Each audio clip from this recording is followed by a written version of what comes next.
আমাৰ সুৰক্ষা আৰু অসমবাসী লোকসকলৰ সুৰক্ষা যাতে আপোনালোকে নিশ্চিত কৰে।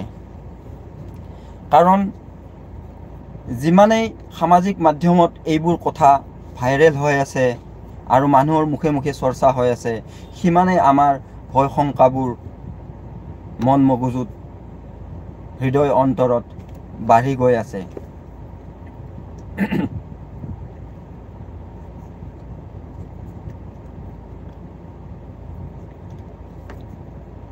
চ' এটাই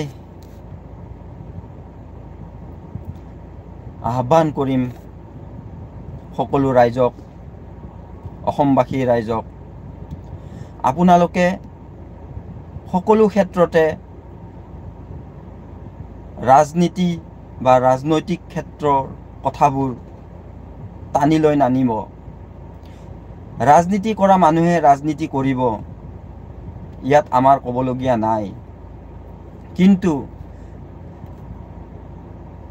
আমাৰ যি সাধাৰণ ৰাইজে এইবোৰ ৰাজনীতি কথাক লৈ কাজিয়াবিলাকত যদি লিপ্ত হয়, তেতিয়াহ'লে এটা এই সমাজত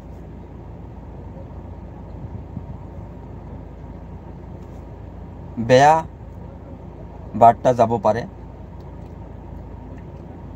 আৰু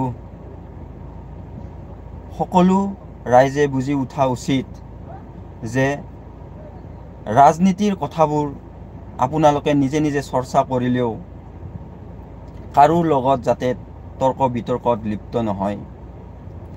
আৰু আগৰ নিচিনাকৈ আপোনালোকে হিন্দুই হওক মুছলমানেই হওক, যি আমাৰ ভাতৃত্বৰ এনাজৰী অতীতত আছিলে আৰু বৰ্তমানতো আছে আৰু ভৱিষ্যতলৈ যাতে ভৱিষ্যততো থাকিব, সেই আশা কৰি মই আপোনালোকক ভাতৃত্ববোধৰ মৰম চেনেহ যাতে আপোনালোকে সকলোলৈ বিলাই ফুৰে, এয়ে মই অসমৰ ৰাইজক অনুৰোধ জনালোঁ।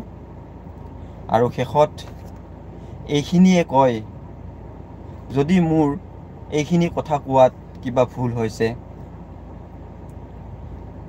মোক ক্ষমা কৰি দিব। এইখিনিয়ে কয় মোৰ যি ক'বলগীয়া আছিলে।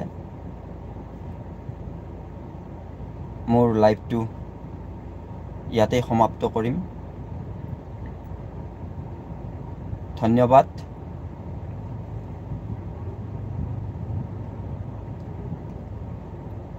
শুভৰাত্ৰি।